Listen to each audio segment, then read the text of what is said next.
Assalamualaikum warahmatullahi wabarakatuh. Kali ini saya akan menjelaskan mengenai kerangka pembelajaran pada pelajaran Bahasa Indonesia dalam materi menganalisis struktur dan kebahasaan teks prosedur.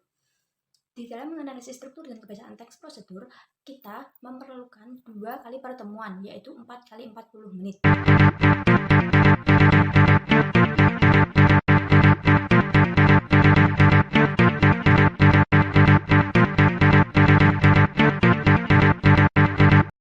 Di mana tujuan pembelajaran yang pertama yaitu peserta didik dapat menganalisis teks prosedur.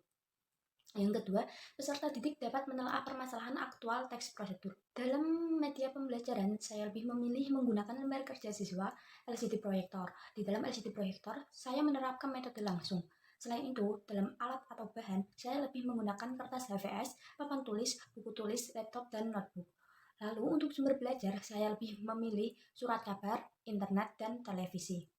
Biasanya, televisi saya hanya sebagai referensi saja. Di dalam materi pembelajaran, saya hanya menyampaikan 2 materi saja. Yang pertama yaitu struktur teks prosedur, di mana struktur teks prosedur yaitu meliputi tujuan, bahan dan alat, langkah-langkah, dan penutup. Yang kedua, saya menggunakan materi kaidah kebahasaan teks prosedur, yaitu diantaranya menggunakan kalimat imperatif, kalimat deklaratif, kalimat interrogatif, konjungsi temporal, verba material, dan tingkah laku, partisipasi manusia, dan bilangan penanda. Dalam penyampaian materi menganalisis struktur dan kebahasaan teks prosedur, saya menggunakan 3 metode, di mana metode yang pertama saya menggunakan diskusi kelompok. Diskusi kelompok menurut Subroto 2002-179 dinyatakan bahwa diskusi kelompok adalah suatu percakapan ilmiah oleh beberapa orang yang tergabung dalam suatu kelompok untuk saling bertukar pendapat suatu masalah atau bersama-sama mencari pemecahan untuk mendapatkan jawaban atau kebenaran atas suatu masalah. Untuk metode pembelajaran yang kedua, saya menggunakan sistem tanya-jawab, di mana tanya-jawab bermanfaat bagi mahasiswa untuk menggali rasa penasarannya para siswa terhadap materi yang telah disampaikan.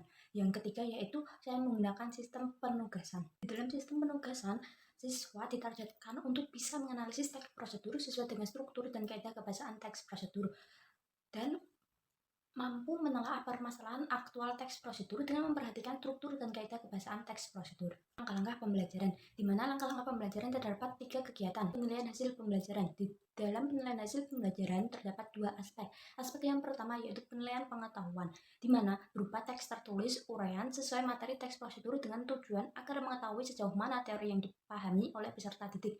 Yang kedua, penilaian keterampilan berupa tes lisan dengan cara siswa mempraktekkan teks prosedur yang baik dan benar sesuai teori yang telah dijelaskan serta referensi yang telah didapat. Terima kasih. Wassalamualaikum warahmatullahi wabarakatuh.